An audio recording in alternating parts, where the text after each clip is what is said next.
And as I started to work with people, I found out that I had a very natural skill and power to navigate non-ordinary reality, let's say. I was able to step through doorways and navigate dimensions which potentially might be shut off to other people. So what I discovered was that we're living in a holographic, inverted simulation that is essentially run by an archonic alien life force.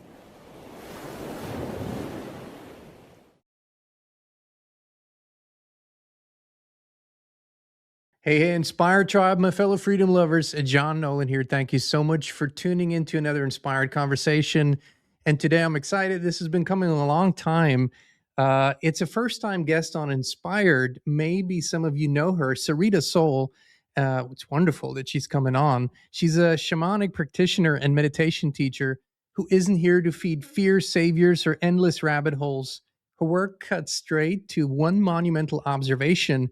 Reality itself is holographic, and when we get trapped into rabbit holes, we're often still outsourcing our power just to a different story. Many of you know her from iconic, especially her Stuck in Conspiracy series, where she challenges the idea that waking up means collecting more dark information. Instead, she asks a harder question: what if staying stuck is the last trap? What if the real work is learning how to navigate reality consciously without fear running the show? In this conversation, we're going to explore why so many awakened people hit a wall, how the holographic nature of reality responds to a coherence rather than outrage, and what it actually takes to step out of reaction, reclaim your inner authority, and realize your full human potential. Not someday, but now. Please welcome with me, Sarita Sol. It's a pleasure to have you. So lovely to be here. Thank you. It's an honor. Thank you, Sarita. You know, I want to jump right in. Let's do it. You are exploring some incredibly deep concepts, realities, truths. But before you had words for it, before there was a framework, before there was sort of this image formed, when was the moment in your life when you started realizing that what you were feeling on the inside is vastly different than how reality was described to you? Was there a moment you remember? Um, I think I've been on this path since I was very tiny, actually. Um, I I think we all have access to a lot of intuitive gifts, and mine started showing themselves quite early, and so I was always seeing reality in a different way than the people around me. So, for example, I could hear people's thoughts from when I was very small, and they would be in complete contrast with the words that were coming out of their mouths. You know what I mean? So, I do um, actually, yeah, yeah. yeah. So and I had things like precognition, and in fact, I actually levitated when I was quite young, and my brother saw me, so I was, if you like, validated in that experience. Hold on. You just let's stop. Rewind. Yeah. That's an interesting one. You know, I've heard all the others. Levitation, I've seen it too, but I haven't heard it, from too many other people. Can you share a little bit about that? Yeah, I mean, I all I remember was that I was in the garden. I was in America, actually. I was very tiny, and I was staring up into a tree, and I just so wanted to reach up into the tree. And then the next thing I knew, I was off the ground for like a couple of moments, and then I came back down. And my brother was with me, and you know what it's, when you're a little kid, you just carry on, don't you? But what happened was, on my wedding day, my brother came up. We never discussed it. On my wedding day, my brother came up to me and he whispered to me and he went, Sarita, I saw you that day in the garden. And I'd known that it had happened to me, but no one else had ever verified it. And so that was my best wedding gift, actually. And I knew it was true, but I was always having these kind of experiences that were not being validated by other people. So you probably know the path. It's kind of quite a lonely path. You feel quite different. You're hypersensitive, and I think many people on this channel will be hypersensitive as well. So you're picking up you're either numbing from information as much as you can to begin with, but then it comes at you and you start picking up things that other people don't appear to be seeing. And I think what happens is, as you get older, it becomes intolerable to stay unconscious and to be around people that are unconscious. And you start to want to know the truth more than you want to be right or included. And so for me, finding out why I was here, what reality is, and where we're going has always been my absolute number one priority. I mean, it really has been the curiosity that was my kind of North Star. And so I've just followed that. And I didn't want to see what was the conclusion of my curiosity. So what I discovered was that we're living in a holographic, inverted simulation that is essentially run by an archonic alien life force. And that was not what I wanted to discover at all. How did you discover it? I mean, we all have our journeys, how we got there, but how did you discover it? Because, when you say this in our community, it's not strange in our community. Yeah, no, it's normal It's now. fantastically strange to everybody out there who Yeah. hasn't heard this before. It's like, what are you saying? Like, what are you saying here? Yeah. So I think it wasn't like I had a massive light bulb. It was piece by piece by piece by piece. And along the way, I became a healer, and then I got into the world of shamanism. And as I started to work with people, I found out that I had a very natural skill and power to navigate non-ordinary reality, let's say. So the invisible energy field that we're all in, that kind of fourth dimensional soup where fifth dimensional entities meet second and third dimensional entities. It's the invisible realm that really affects us, actually. And so I found that I was actually quite skilled at navigating this. And I only found that out through trial and error, really. And shamans work with results. They don't work with beliefs. If you go into the field and you retrieve a soul part for somebody, it's not an arbitrary thing. You wait and you see what the result is for your client. Have they had a change? Anyway, so I started to work with all of these people, thousands of people now I've worked it with.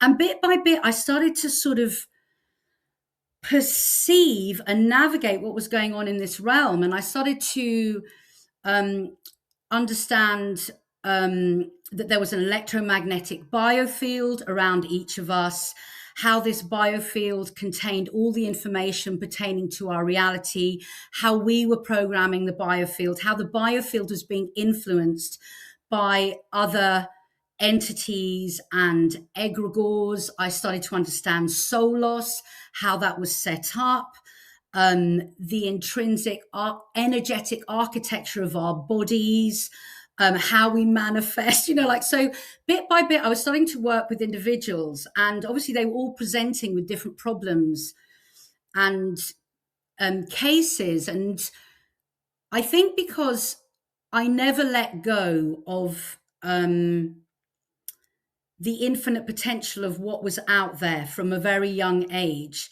I was able to step through doorways and navigate dimensions which potentially might be shut off to other people. So I had such a, like yesterday, I was telling you what happened to me yesterday. So I did a soul retrieval for someone yesterday. Okay. Shamans primarily work with soul retrieval and moving entities. They're basically like energetic removal men, They put things back where they come from. Anyway, so I was retrieving a soul part from someone yesterday, and I found this soul part in a video game. And when I went through the doorway of the video game, this person's soul had fractured into many layers, and they had gone through the portal of the video game. Think about your the black box, if you like, the black mirror that is exactly. So they'd gone through that, and then they'd basically given all of their attention, time, life force and worship to the game. Okay. So they'd basically pushed their life force into the game. Their soul had fractured into different levels and layers of the game. Now, and I was like, what? So anyway, obviously I sorted this out. I healed the soul parts, pulled them all back, put them back in the person. And when I saw the person, actually, their nervous system had calmed down, let's say, to a visible and noticeable level. But I think for many people, it just wouldn't occur to them that you could achieve soul loss through a video game. But I think what happens on this road is that piece by piece by piece, you start to see all of these different parts that are being presented, and you understand that what we're living is in worlds within worlds within worlds within dimensions, and that it is essentially a holographic simulation which is algorithmically responding to us, and we are collectively creating a consensus reality. So if you look at reality now, losing a soul part to a video game makes sense. It wouldn't have made sense 50, 60 years ago to say that, right? I'm not even sure it would have made sense 4 years ago. Probably, yeah. But now you see what these, how people are being, their life force, how they're being sucked into these screens. But I only knew that because I learned how to work with black mirrors. Okay, so this is its own huge subject, like black mirrors. They're all huge subjects. For those who don't know, maybe you can explain it. Yeah. We all have them again, but they reoccur in our history, right? The black mirrors, these screens that we have on the wall and everything, and you look the black mirrors. But where does that come from? What is that? Well, essentially, all mirrors are portals, and they are access points to the void of infinite creation, or what I would call the cosmic womb. Okay, so the void is a pre-creational space, and we are creating from that space. So there's an aspect of us that's fractalized source consciousness, and there's an aspect of us that is part of the big source consciousness, the creator. Okay. So the black mirrors have kind of been used, or mirrors, it probably started in pools of water, didn't it? Started with water. But over time, we now have mirrors, and mirrors are portals. And I know this because I literally work with them. But when you actually work, and obviously they've had obsidian portals, but you can actually make your own black mirror. It's not a difficult thing to make. It's a ceremonial object. It has to be made in a certain way. It has to be consecrated in a certain way. And it can be used for good. Okay. Like everything in this realm, which is, we're in absolute polarity here. So we've got both ends of the spectrum. So you can use black mirrors for good. Okay. And essentially they're a portal that gives us access to this pre-creational space. Okay. But actually we don't even need black mirrors, because every single pore of your skin, your eyes, your mouth, your nostrils, your energy centers are portals to source consciousness. Okay. And what's happening is we have this kind of perpetual pulse, which is happening super fast, faster than the speed of light. And what we're doing with that pulse is the little aspect of us is moving through a portal into the void, making a choice about what we want to create, and then pulling it back through the portal and crystallizing it into form in this reality. Okay, so we're crystallizing it into matter.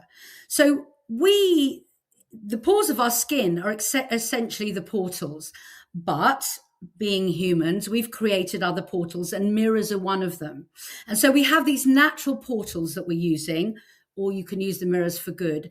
But there's also this agenda that knows about the technology and is offering those portals to us, let's say in the shape of an iPhone.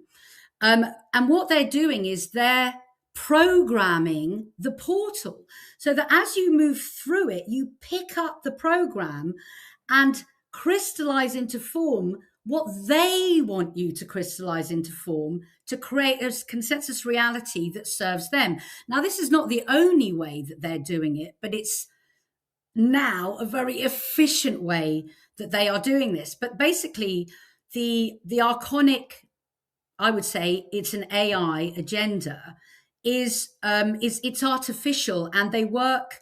It's everything's mimicry, so they can only offer us the incentives and things like the dopamine hits to get us to being so attached to what they want us to create.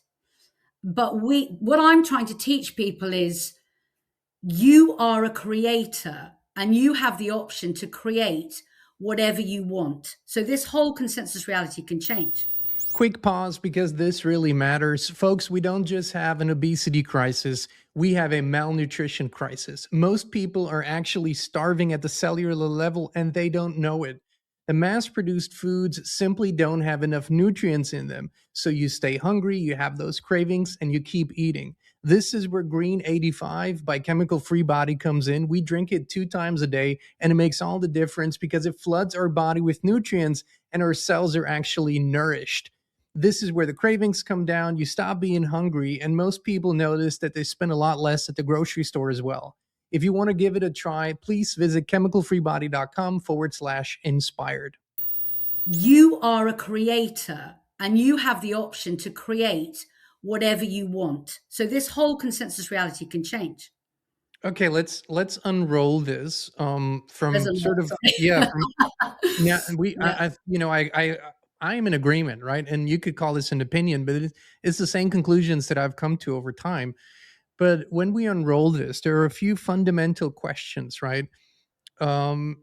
Religious traditions outside of Christianity, where a lot of that was taken out, teach us about reincarnation, actually, teach us about this being an illusion, Maya, but they don't necessarily teach us about this being malevolent in nature. It's more like you're here to learn, you're here to evolve, you got karma, and you move up through God knows how many lifetimes until you graduate and go to the next and the next level until eventually you return to source. That's sort of in a nutshell, the religious story. And then you have the Gnostic stories and similar that are slightly different from that. Some aspects the same, but they say it's actually a trick. It's a mirage. It's not from prime creation, but it is from, if you will, the inverted ones, from an inverted kind of consciousness that has created this mimicry that you talked about now, and that keeps us here through trickery and deception, keeps consciousness here and uses it for its own sort of intentions. And I think then you have sort of the new age that romanticizes everything and kind of pulls it into through rose-colored glasses and just says everything is just beautiful, and if you don't believe in it, it doesn't exist. And I think we have all these aspects mixed together in the story now, and a lot of people are confused, right? We're like, what is true, what isn't true? How do I explore this? How do I begin to feel the truth for myself? How do I go there? What do you say to those folks who sort of are confused and don't know what to believe? Um, good luck. No, I think the thing is that all of that is true. Okay. And all of it isn't true. So it, in one way, you can look at this realm. It is a teaching realm. Many of us, all of us probably, have reincarnated, and we are learning more and more. And those reincarnations are teaching us things. But what is not taught is that you have a choice to do something completely different. Okay. Most people go through this phase where they think that we're in a lovely school and then we go to heaven and we have our life review and then we come back down. That whole teaching, I've been through that. And I've also been through the love light phase. I call it the love light program.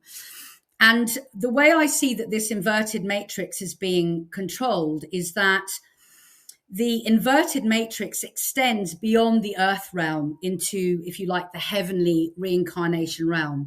And the trap is not that there is a reincarnation trap, which, if you really go into it, makes no sense whatsoever. It's like we're reincarnating into the trauma bonds that we left through things like guilt.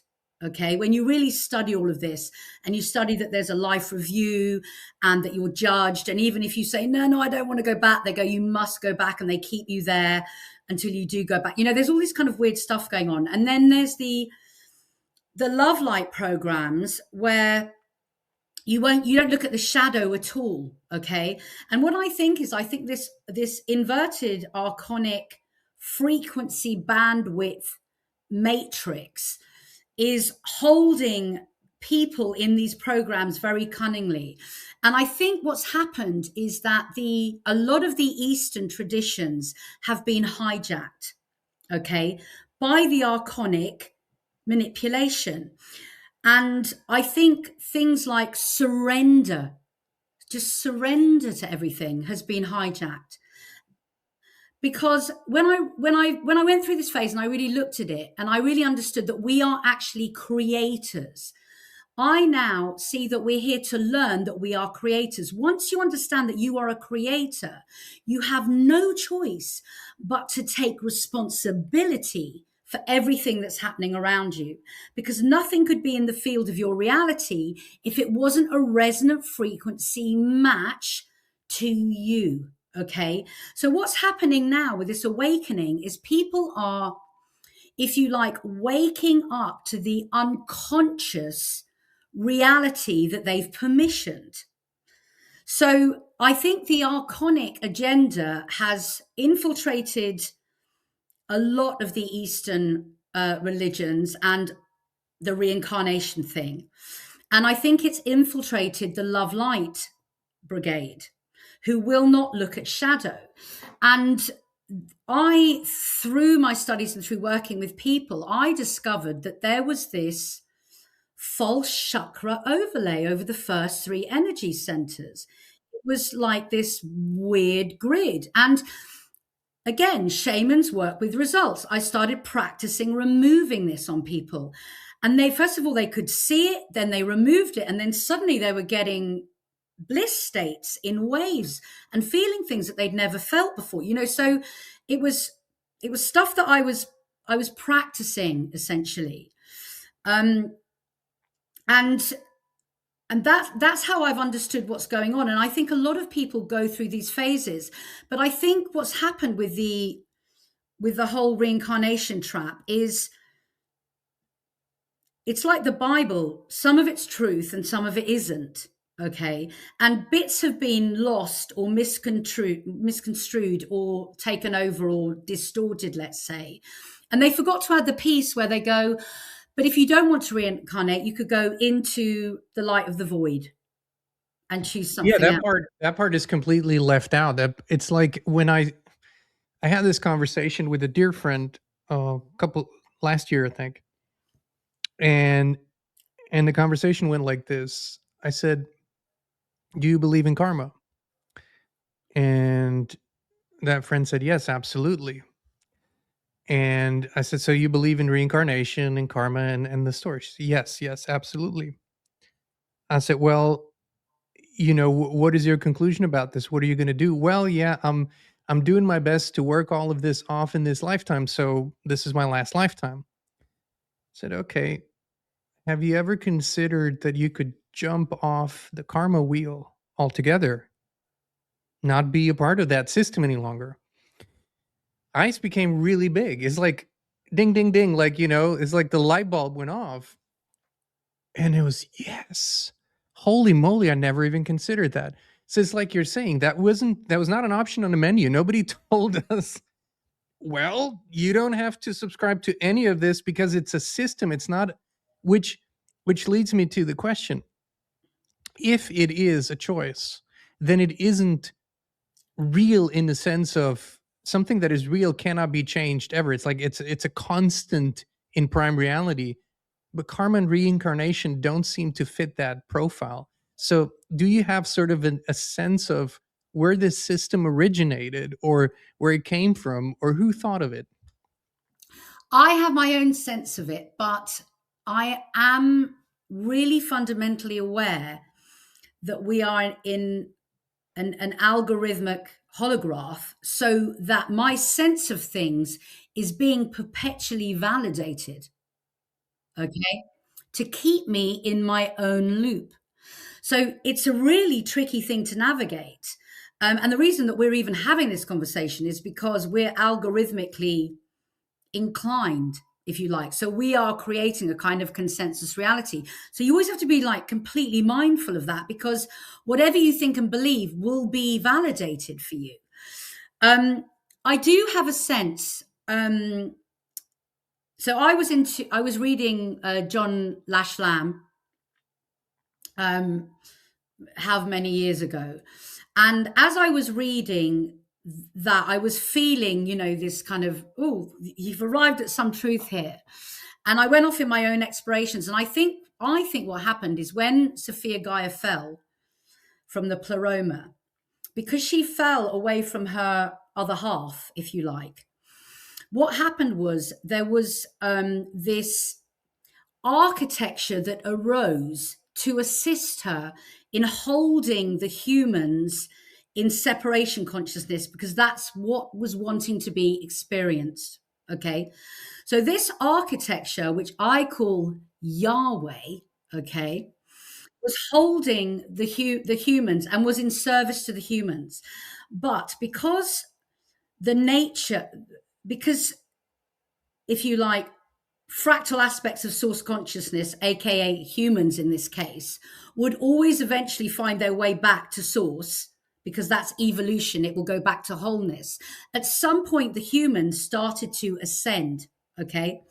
And this energetic architecture started to fear that it would be annihilated. So in other words, this architecture became egoic, and it started to deliberately hold the humans against their will.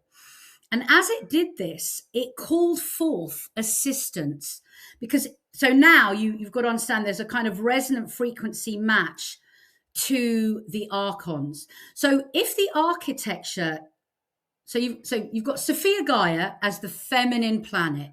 The architecture is the masculine counterpart.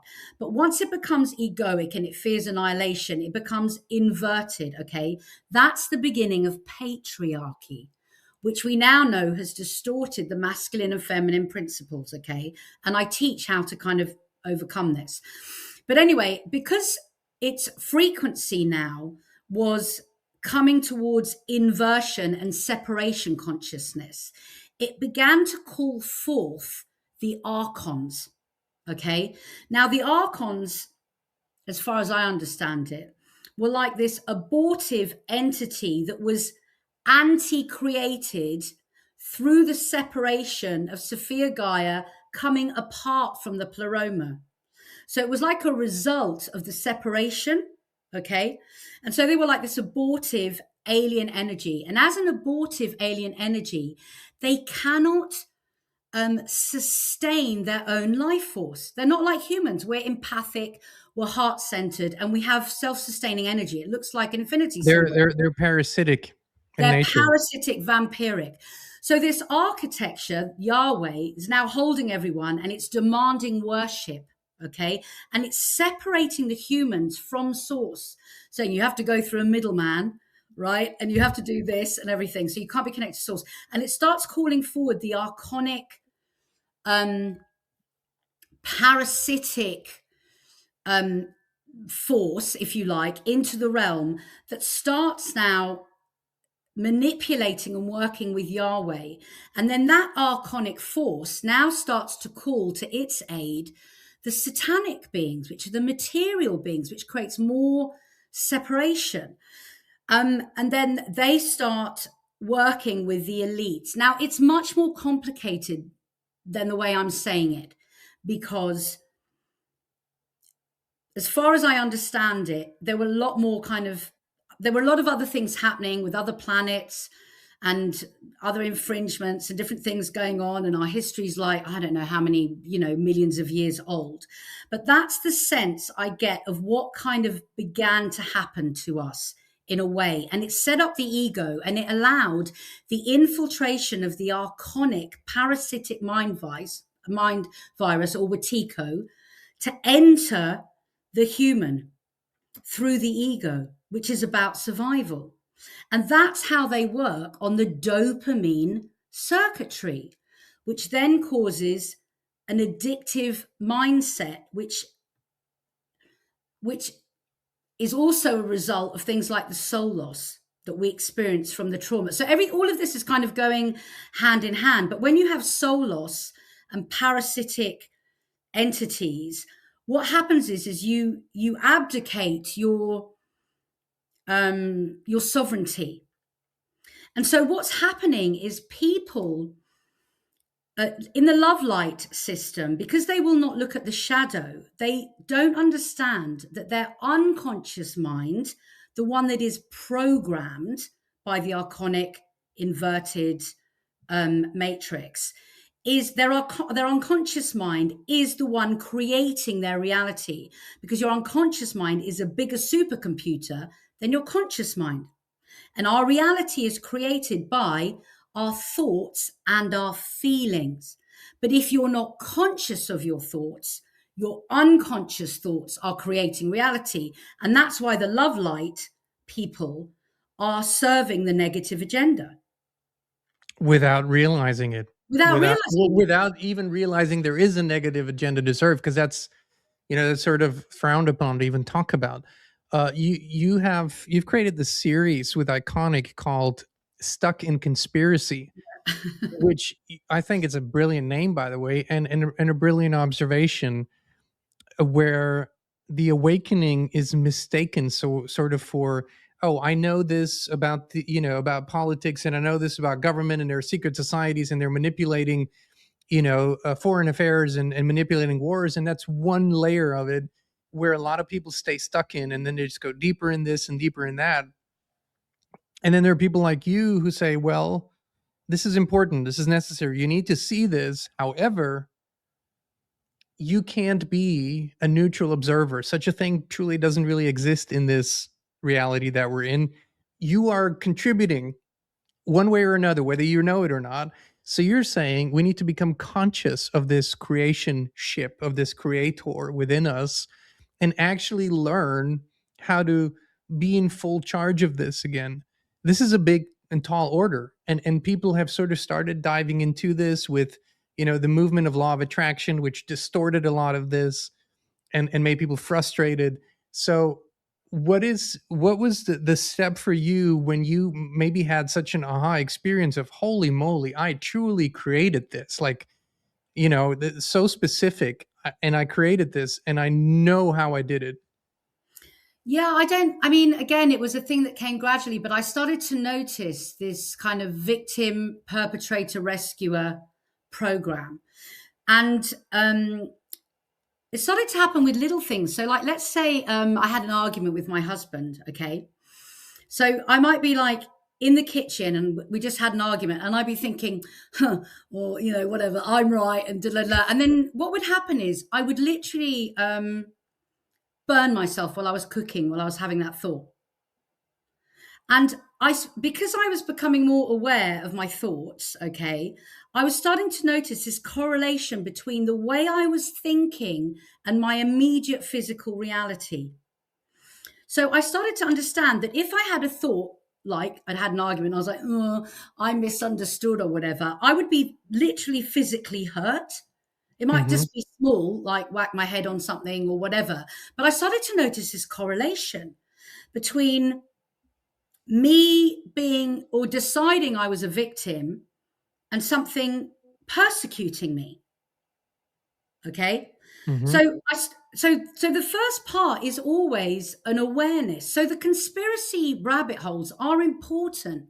They're an important first step. You can't fix something if you don't even know that there's a problem. But I think what happens is that people get stuck in these loops because the victim perpetrator rescuer program runs so deep. it's lifetimes. You know, your parents are instilling it in you. You've got all this trauma, which leads to soul loss, which leads to addiction, which leads to entity intrusion. You're wrapped in this thing. So a lot of the conspiracy theorists are rescuing, but they don't understand that if you rescue someone, you are saying that there's a persecutor. So that means you're permissioning persecution, because the reality that you're experiencing is a reflection of your internal geometry or architecture. It can only be because we're in this electromagnetic biofield. The thing is, we've all got this biofield around us, okay? And you think that, not you particularly, but one thinks that, look at the door that is over there. So I think that through the door is my hallway. There's nothing through the door. It's the void, okay? I am walking around an electromagnetic biofield, which has all of the information pertaining to my reality. And as I walk to the door, my supercomputer, normally my unconscious mind, with my emotions, which is the propulsion, is creating the imagery that makes me think when I walk through the door that there's a hallway there, okay? Now, your biofield and my biofield are connecting and having this incredible intelligent conversation, which is why we have a collective experience. Okay, it's how we've decided that clouds look a certain way, or it's in fact how we catch colds. Can't catch a virus. We're catching it through the information fields of the biofield. Okay, so what we're doing is when you rescue something, you're literally placing the persecutor imagery in your field. Well, if there's persecutor imagery, you've got to have victim imagery as well. So they're just going round and round in loops. That's what's happening. And so what we actually need is we need more of what you're doing, because what I discovered was that once you see the shadow, which is horrible, it's not like I haven't spent nights crying over this. This is not what I wanted to discover. Once I encountered my first two demonic entities, I was freaked out. It's a horrible road to go down, to realize that everything that you thought about reality is false and that you're completely programmed. It's just awful. It's scary. It's awful. You wish you hadn't gone there.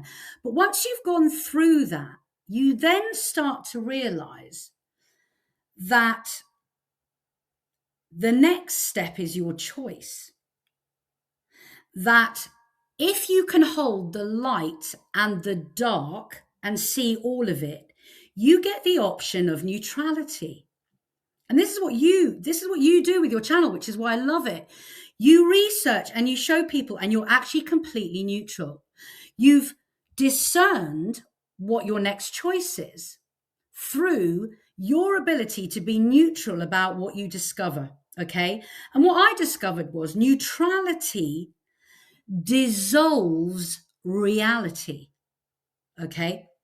So if you said, Trump's doing this, okay, and you were all angry about it, what that would do is that anger with your unconscious programs and trauma would just push that Trump narrative, whatever it was that day, into the field of reality. Okay.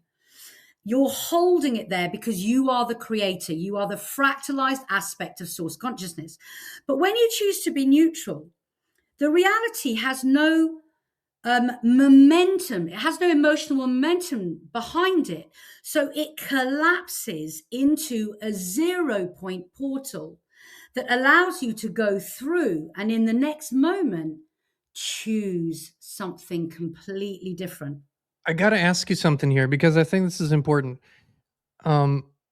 There's the part of me that can be neutral is not this human part, is not this human avatar. This human avatar is rarely ever neutral because it has its need, that, it always needs something, it wants something.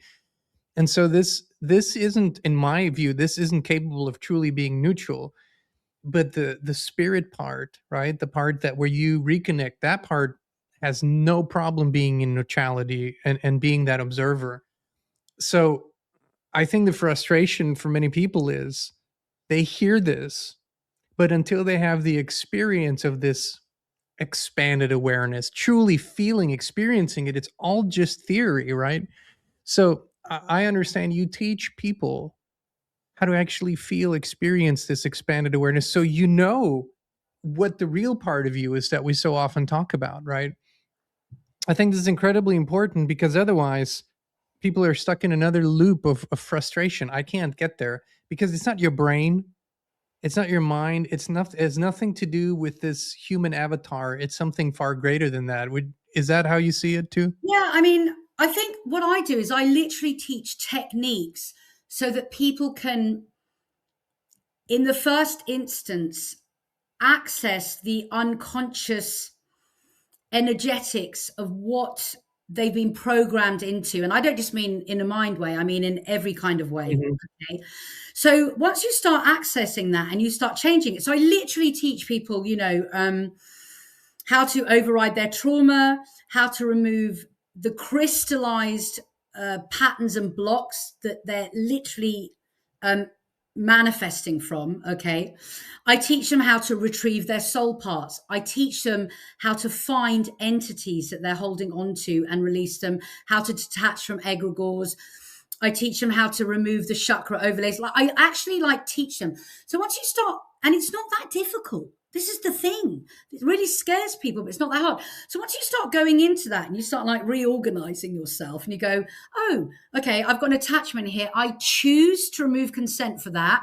And I'm going to put it back where it belongs to so that I'm more fully ensouled. I'm not so separated in myself. Once people start to embody that, okay, and this is important because humans are earthling and cosmic beings both. So the other thing that the love light thing does, and in fact, some of the Eastern practices, they want to take you up and out. Well, you're a human. We're going to ascend with our bodies. Hmm. That they're not. We're taking them with us. We Okay. are earthling beings, but we're also cosmic beings as well. Okay, which is why we have these incredible capacity. So anyway, once you learn these kind of practical things, they're not that hard. It requires time and effort and a desire to actually change. What you begin to realize is that it's all your choice. And once you've navigated the unconscious realms, what you then become is sovereign. So when something happens in politics, you can make discernment about how you feel about it. You haven't been programmed to be anxious about that or to feel that it's wrong. Because this is another thing that the love light does. You're not allowed to judge things. Yeah, I don't understand that. See, because when I move this body through life, there's constantly things I need to judge. I need to judge whether something is going to kill it or sustain it, or something's going to hurt it, or, it's like I need to do this all day. So good luck with not judging or not discerning. But actually, the most important message here, I think, is the fear. This is fear. And when you take people into their fear, what they've actually been doing is using all of their energy to push the fear away so they don't feel it, which is separation consciousness, isn't it? So that just feeds negative agenda. And when they actually go into the fear in their bodies, they go, oh, wasn't that bad actually? And it never is, and it It's the starts to fear of dissipate. fear, right? The fear of It's fear, fear. it's fear, yeah, Fear, exactly. fear. But what I have noticed is truly more often than not, in my experience of working with people, is they're more afraid of embodying the creator that they actually are than they are of the suffering that they're in. Suffering is a known mostly. They know how that feels. They know how that works. They have learned how to survive it. But accepting this truth that nothing is outside of their responsibility, that's the most challenging one, and that's the one that still to this day, when I talk about it, I receive the most pushback from everybody, because there's sort of this archetypal story that there must be this overarching power that constantly keeps you down. And yes, there is, because we believe there is. So it constantly keeps perpetuating. Um, w- what is a what is an experience that you could help somebody have to make them realize their own true power? We found techniques and ways where people have aha moments. Do you have some of those where you can actually guide someone to a place where they go, "Holy shit, I did that. Like, I did that. I imagined it, I envisioned it, I went into the field, and I actually created that experience for me." Yeah, I mean, that stuff happens all of the time. Um, one of the things that happens. It's happened about 3 times. I've had some parents come to me, or one parent come to me, because they're estranged from their children. Okay, or a child. One parent is estranged from a child. Okay, and I've said to them this, because the children, any person that you see in your field, anyone you're having a relationship with, is a mirror to your internal architecture. Okay, and there isn't just, if you have a child, there isn't just one version of that child. You are experiencing the version of the child in the field of your reality, that biofield, who is a resonant frequency match to your internal state. So a parent That's an comes. incredible challenging thing to say, you know that, right? It's so amazing. It is challenging. So let's say I you've mean, got, I yeah, love it because I have a wonderful relationship with all 3 of my children. I'm just saying, but there wasn't always the case. There no, was exactly. So this has physically happened like 3 times or something. So I've explained this to a parent, okay, and I've said you need to heal the part of you that, I'm just going to make this up, um, was abandoned as a child, okay, or feels unworthy of love, because this is what this version is doing.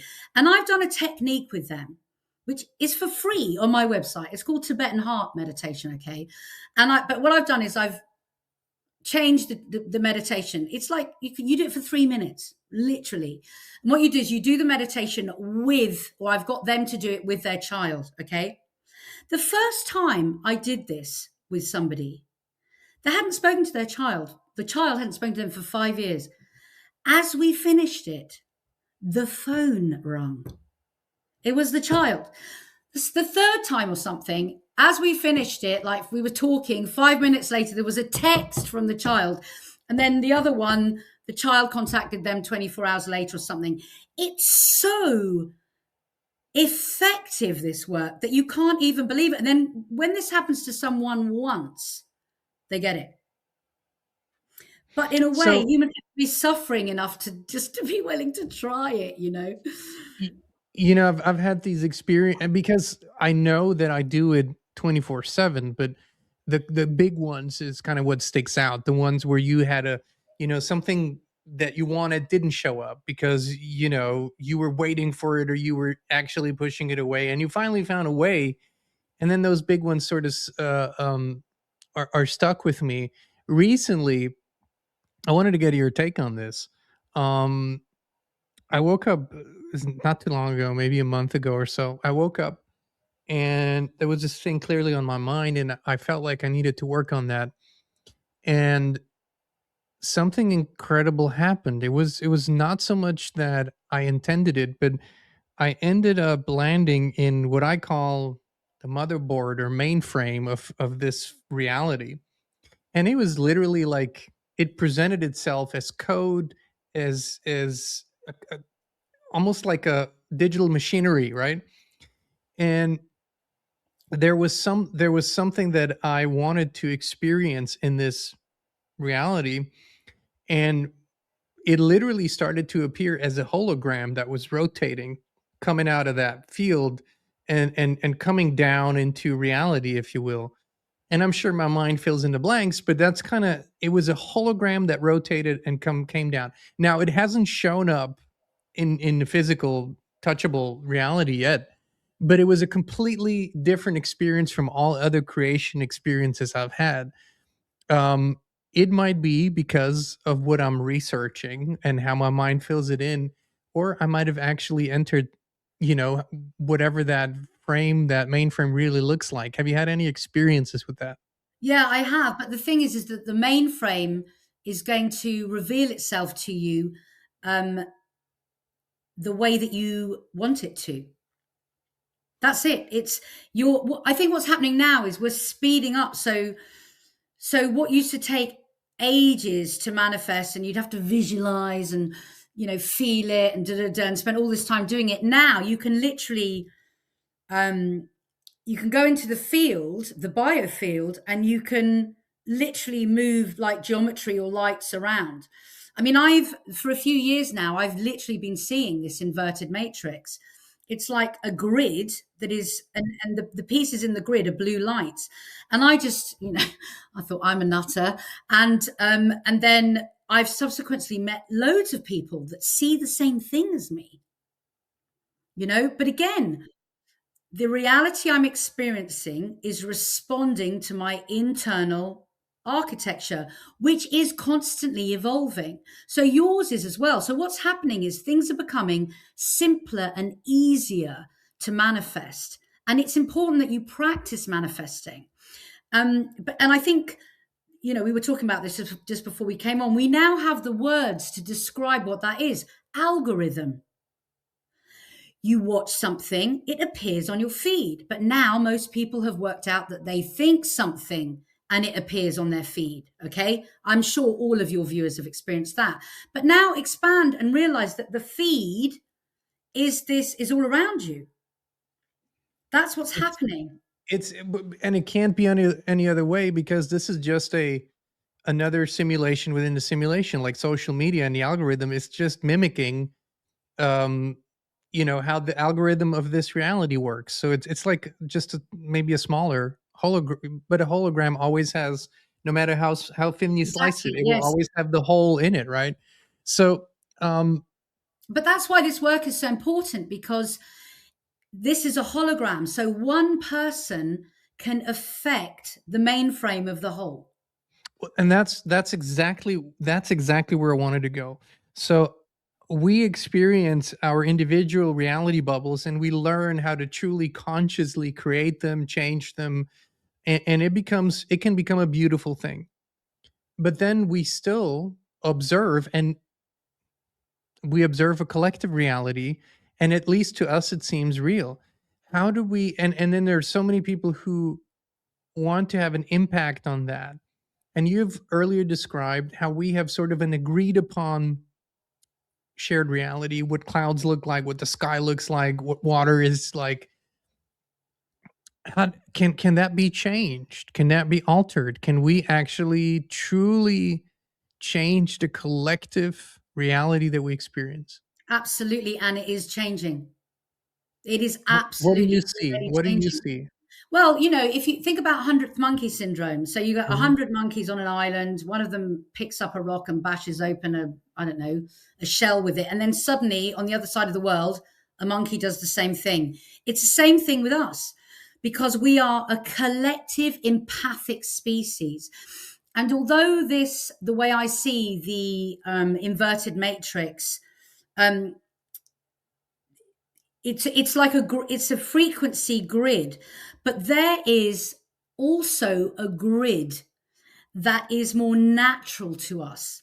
And what I have perceived or received, let's say, and I'm not the only one who's perceived this, is that there are those of us dotted around the earth, okay?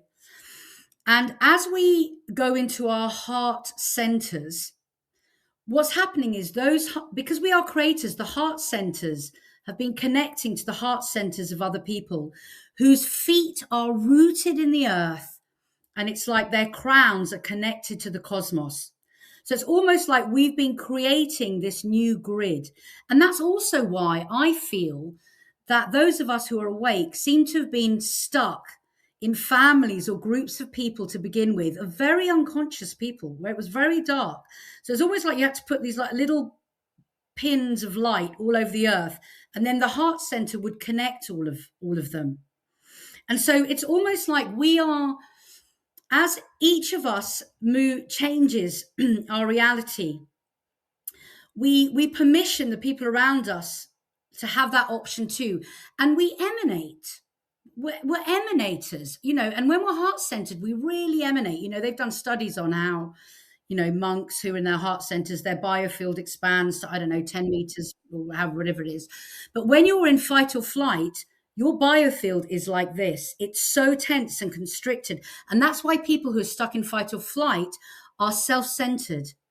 They don't mean to be, they're just surviving. They cannot see. But as you move into your heart and you open up, you start to perceive more and more of the visible light spectrum of what is available to us, okay? And what I'm seeing, I mean, what I feel, you know, what's happening, it must be happening to you, is that more and more everybody you meet is on your wavelength. I mean, I can see that there's another consensus reality going on out there with politics and all the stuff, but I am having the best life ever. I live in Same. the middle of nowhere, and hundreds of people who are all on my wavelength come through my door.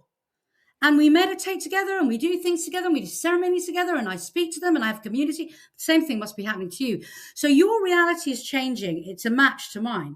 Okay. And now all of these people are matching and we're creating this living field. And we're taking responsibility. So when you have, you know, when you get triggered by someone, you don't project all your anger with them. You probably come home now and go, what is it in me that was triggered by that? And then you heal that. That's what I do. I apply curiosity to it. It's interesting now. It doesn't really traumatize me anymore. It's not difficult. Things are still difficult. It's just I apply curiosity now. It's more fun. And it changes more quickly. It's like, you know, it's like this saying that's been floating around. There's only one of us here, right? There's only one of us here. It's a challenging saying but you come to the conclusion that there is nothing outside of you that you could experience that isn't connected to you. It's like there's no coincidence, there's no happenstance. And I think this is really sinking in for so many people, you know, and it's coming from all directions. And you're right. I'm having conversations in places and ways that I would have never anticipated and that wouldn't have happened 10 years ago, simply wouldn't have, you know, because consciousness doesn't move in linear ways, or it doesn't have sort of a, you know, a restrictions. It moves exponentially now. So when people, you know, come through your door, like you say, and they come to one of your retreats or seminars, or they meditate with you, what have you found? What is the most common experience? What changes? What are these folks coming, you know, what are the problems that they're coming with, and what are the experiences that they leave with? Um, wow. Well, they come with all sorts. I mean, mostly, not mostly actually. I get a lot of people with physical illnesses, but also emotional problems, or they're stuck in loops or ideas of lack or unworthiness, or they're having bad relationships, or just the whole plethora of things that you can imagine. And as they, so what I'm seeing a lot of is soul loss, actually, I would say. So the thing is, you know, as we come into this world, we're kind of this sweet, you know, innocent soul, and everything in our realm is set up to traumatize us, right? As a sweet innocent soul, it's just it's so difficult. And trauma for a child can be created by a harsh word, let alone something as, you know, as awful as abuse. So what happens is you get these, imagine that your body is like a cup. You've got your physical vessel, and inside your body is your soul or your essence. So what happens when you have trauma is sometimes a piece of your essence, your soul, will leave. Okay, and it's a mechanism for survival. But what happens is that now that person is living with a gap. Okay, so they're already living in separation consciousness. They already start to feel less than. Okay, and the way humans love and receive love, give love and receive love, will now be operating with this gap. So you'll find that if someone was traumatized through abandonment, the soul piece leaves them. They now feel abandoned by the soul feels abandoned by them, and they're pushing the soul away because they don't want to feel it more. So now they start having relationships with people who leave them. Okay, just it's stuff like this. But what happens is that when the reason the trauma is the setup is because the archons and the satanic entities, and there's loads of other entities as well, they can come in if there's a resonant frequency match. Okay, and you've got a gap. So in comes an entity and takes up residence. So what I see with people is they're walking around. Most people have got quite a lot of soul loss, like 4 or 5 soul pieces missing, at least, sometimes more. And they've got lots of entity intrusion and attachment. And because they don't want to deal with their unconscious patterns, they're running on automatic, or they're numbing through addiction. Addiction is often trying to fill the gap where the soul piece left. Okay. And so I see this a lot. And as people take responsibility for that and their soul parts start to come back, they suddenly can feel their bodies again, or they can feel emotions that they haven't felt for a long time, like joy. They start I did a soul retrieval on someone in my class the other day, and she presented with stomach pains, and soul piece came back in the stomach. She said, "Oh, I haven't got the pain anymore. It's gone." So, and that was like 20 minutes. Do you know what I mean? So, but obviously there's a whole setup of why that had happened and all of the stuff. But what I do is I don't heal people. I don't fix people. I teach them to heal and fix themselves. Because as, if you like, a modern shaman, I've now realized that the ancient way of shamanism was that the shaman would heal the person. They would often even take the disease into their own body and transmute it for their client. I don't do that anymore. It doesn't work. What works now is to teach people to do it for themselves. And that's when they really start to go, hey, I'm a creator. And then they present with illness, emotional problems, relationship difficulties, lack. And I watch them, especially the students who are doing shamanic training, 2 years later, everything that wasn't serving them is gone. And they're like living their best lives, you know, just unprecedentedly amazing lives that they're really enjoying. I want to ask you this, because our viewers are all across the world from all different circumstances and age groups. Have you seen that there is a limit for someone to start living their best life? Is there an age where you say, no, this is not happening for you anymore? Or there's a country or a circumstance that cannot be transcended? Absolutely not. I just see miracles the whole time. I mean, the whole thing is that shamans understand that matter is malleable. That's it, full stop. Okay. And as people learn this, they're all becoming their own shamans, essentially. You know, this is really what we're here to do, to learn. We are in a spiritual war, but it's not a war you can fix with fighting. It's a war that you fix with sovereignty and taking responsibility for yourself. And that changes everything in the field.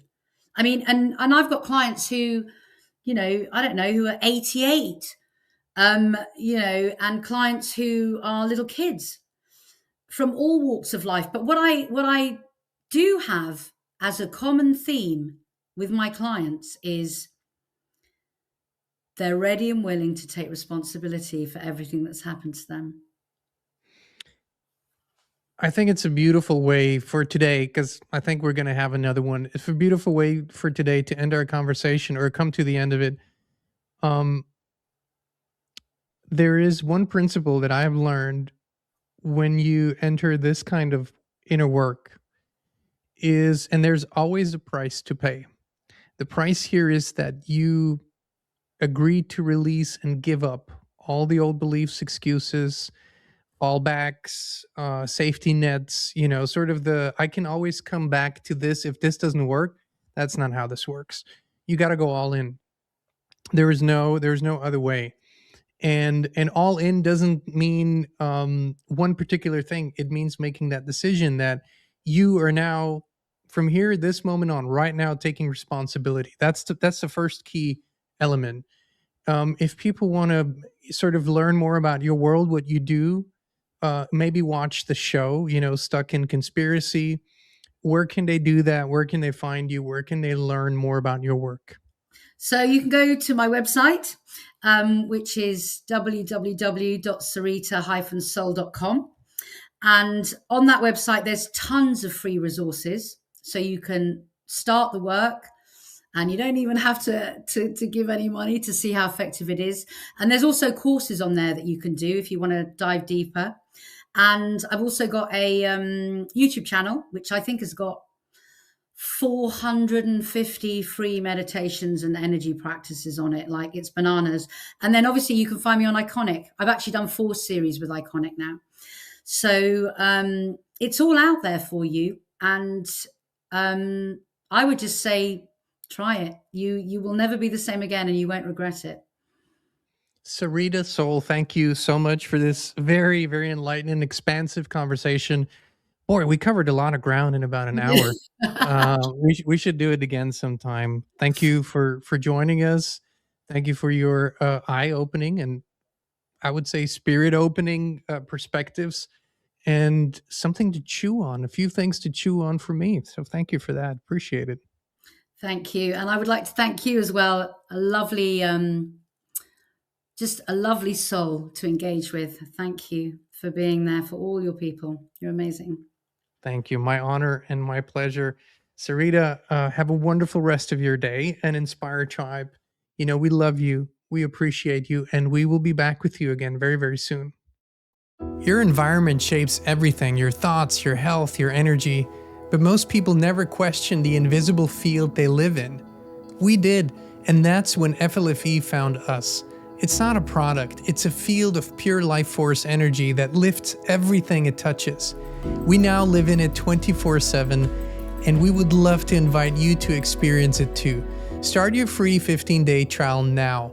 No pressure, no strings attached. Just the truth, resonance, and peace.